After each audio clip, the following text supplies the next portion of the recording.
So Republicans are turning on Donald Trump, or are they? Let's talk about it in today's video.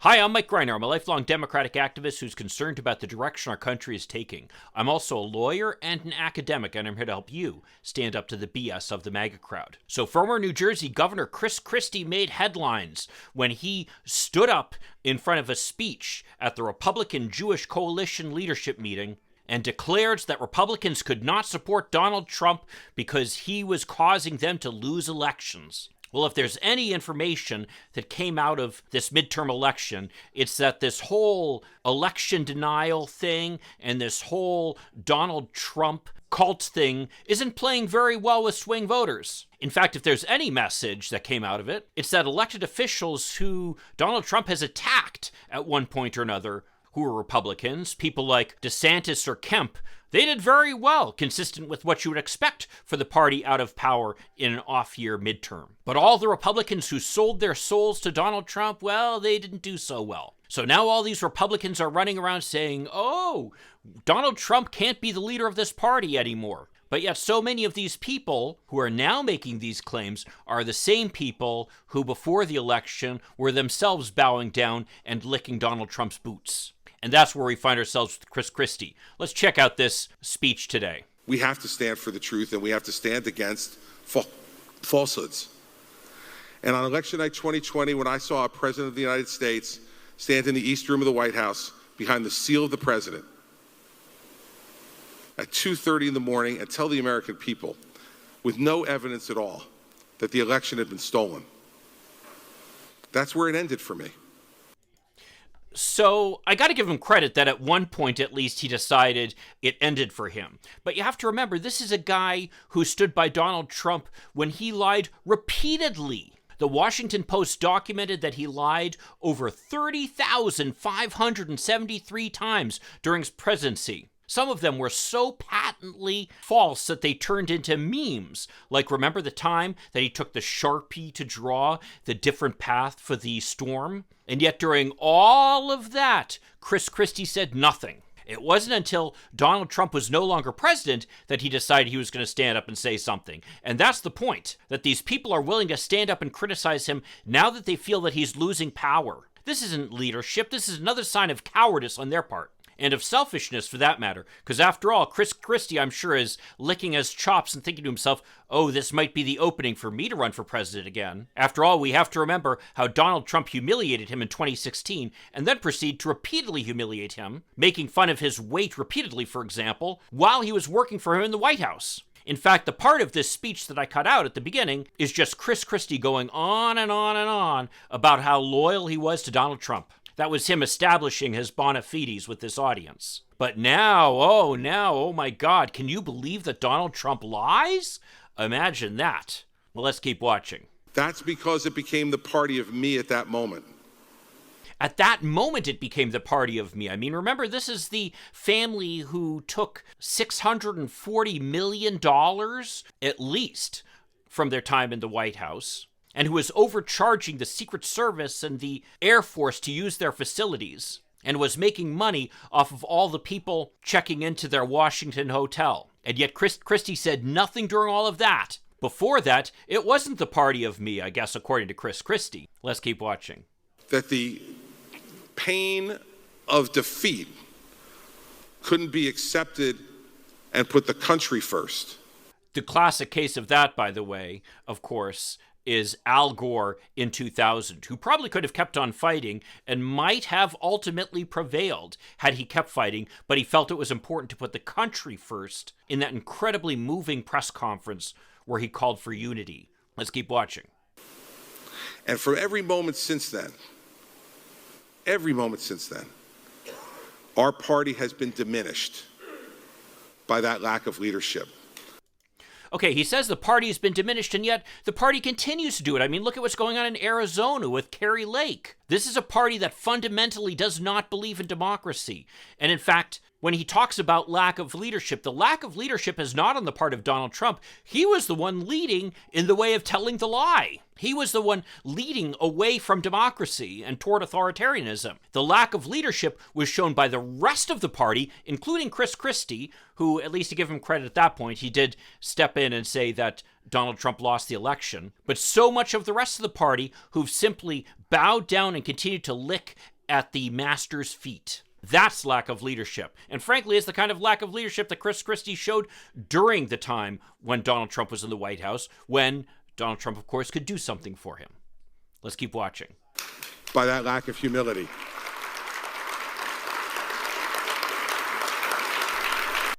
I can't believe that he has said humility in reference to Donald Trump.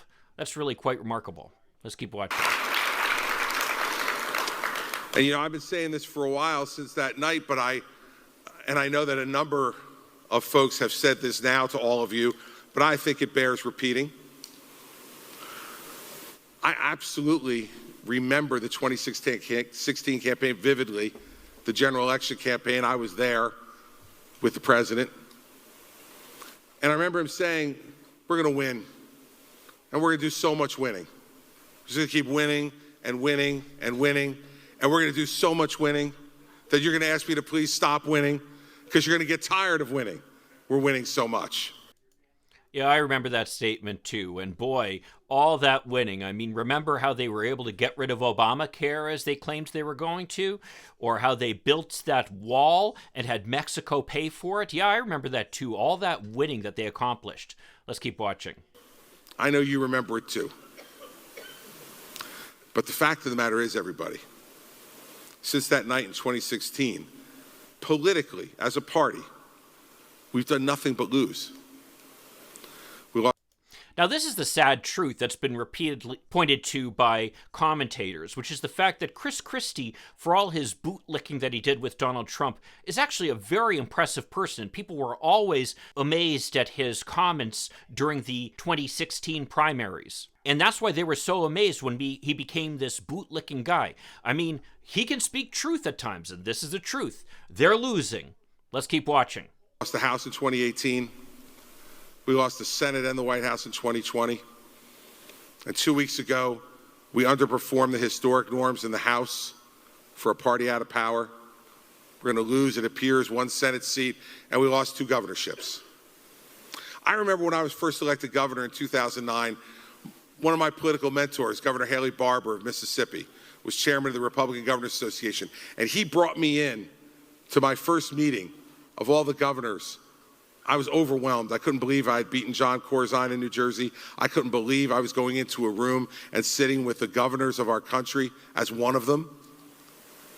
And Barbour grabbed my arm and stopped me before I walked in, and he said, "You're going to be a future leader of this group and of this country. And I want you to remember something. Organizations like this exist for one reason and one reason only, to win.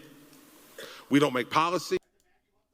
Okay, this is a truth here that, again, is being revealed, which is that they don't care about policy, they just care about winning. That's all that these organizations are about. That's all that the Republicans are about, for that matter. I mean, this is a party that doesn't even have a platform, and didn't have a platform during the 2020 presidential election. Their entire platform, their entire position has just been, let's support Donald Trump.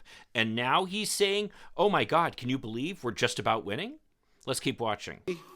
We don't govern. Our job is to win, and then leave it to the people who we elect to get the rest of the job done. Don't ever forget that. I've never forgotten it.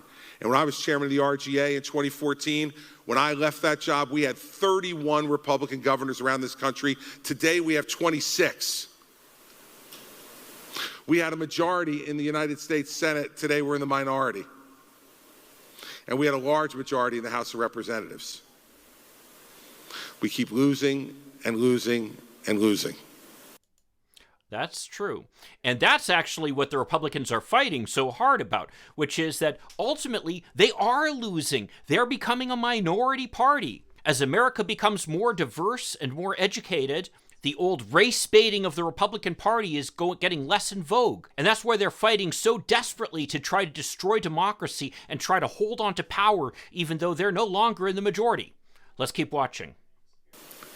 And the fact of the matter is, the reason we're losing is because Donald Trump has put himself before everybody else. Okay, I disagree with that. One thing that is true is that Donald Trump has put himself before everybody else, and that is a problem both for the party and for the country. But all these other people, including Chris Christie, by the way, who were bootlicking Donald Trump, acting as his sycophants and kissing his butt, they were all putting themselves first too. You know who didn't put herself first, who put the country first? That would be Liz Cheney. Or how about Adam Kinzinger? Or how about Peter Meyer? These people are no longer in office because they had the courage to stand up and say, while Donald Trump still had power, that his behavior was inappropriate, and that America needed to stand by its small d democratic values, despite the efforts of a minority of white, straight men to undermine it. Chris Christie loves to point the finger and, oh, it's because of Donald Trump, it's his fault. But that's just as disingenuous as what Donald Trump does when he claims he didn't know who was at the dinner with him. Chris Christie knew what he was doing while Donald Trump was in power. He was trying to feather his own nest. And now he's suddenly claiming, oh, I wasn't part of that. It's Donald Trump's fault. I'm not part of the problem. But he was part of the problem. And that's why we need to call him on this BS. Let's keep watching.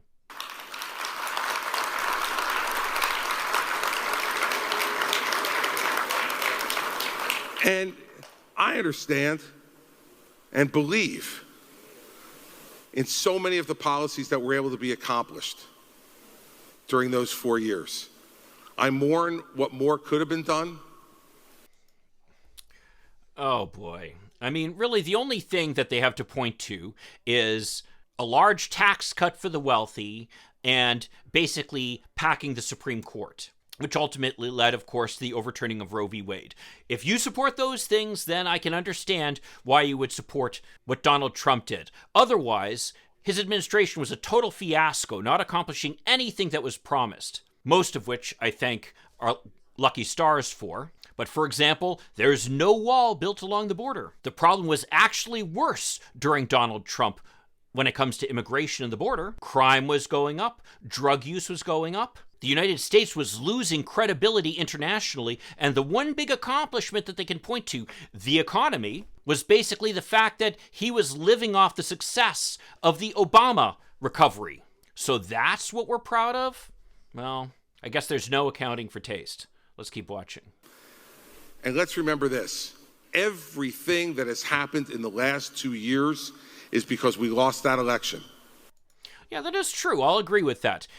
During the last 2 years, what are some of the things that have happened? Well, we've withdrawn from Afghanistan, saving 120,000 people as we were doing it. We have passed a major infrastructure bill, something that was promised all 4 years during the Trump administration, but never occurred. We've passed major climate legislation. We've passed legislation to improve our competitiveness against China. And even Republicans have been praising the leadership that President Biden has shown in rallying the world against Russian aggression in the Ukraine. Our unemployment rate is as low as it was during the Trump era, when we had supposedly the best economy in the history of the world. And granted, inflation is a problem, but that's largely a result of the whole COVID recession, which was made so incredibly bad as a result of the mismanagement by the Trump administration, and which President Biden helped lead us out of. So if that's what we should be upset about, well, again, there's no accounting for taste. Let's keep watching.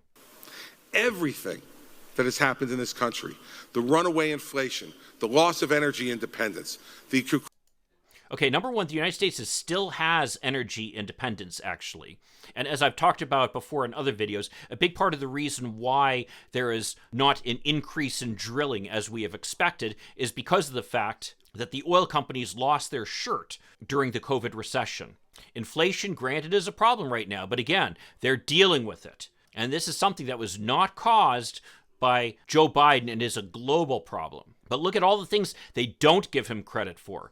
Chris Christie doesn't mention the low unemployment rate, the big increases in people's real wages, or the leadership that's been shown on the global stage, because that doesn't fit with their narrative. Let's keep watching. Incredibly porous border. Incredibly porous border. This just drives me crazy. This is a false narrative that has been created by Fox News. The only reason that they're saying there's a porous border is because of the fact that the Biden administration has arrested so many people at the border. If they're not enforcing our laws, they wouldn't be arresting people, resulting in them being able to claim that there was a porous border. Let's keep watching. The ejection of parents from our public education system. The ejection of parents from our public education system. Again, talk about false issues. The only thing I've seen happening with our public education system, which has been a problem, has been censorship and book burning. If that's what we're in favor of, well, that's not the kind of parental involvement I want in my schools. Let's keep watching. All of those things, including crime running rampant. Now, just a reminder, crime was going up during the Trump administration, and by the way, when you look at the states with the most crime, most of those are run by Republicans, red states. Yes, facts are terrible things, aren't they? Let's keep watching. In major parts of this country are because we gave those elections away. Because we put one person ahead of the interests of the party and the country. Now, I just find this so fitting and frankly kind of disgusting that here's Chris Christie, who is this bootlicker of Donald Trump's, suddenly saying, oh, now that he's out of power and I can safely criticize him and I want to run for president again, now he's the problem. I stood by while Donald Trump lied those 30,573 times. I stood by while he let the country go to hell in a handbasket during the COVID crisis. I stood by while he licked the boots of Vladimir Putin in that humiliating Helsinki press conference. But now, it's all because of Donald Trump. Well, if you want to see another video where I talk about one of Chris Christie's potential competitors in this Republican presidential nomination race, check out this video over here where I talk about America's biggest bully, Florida Governor Ron DeSantis. I'll see you then. In the meantime, let's hope for continued progress. Thank you.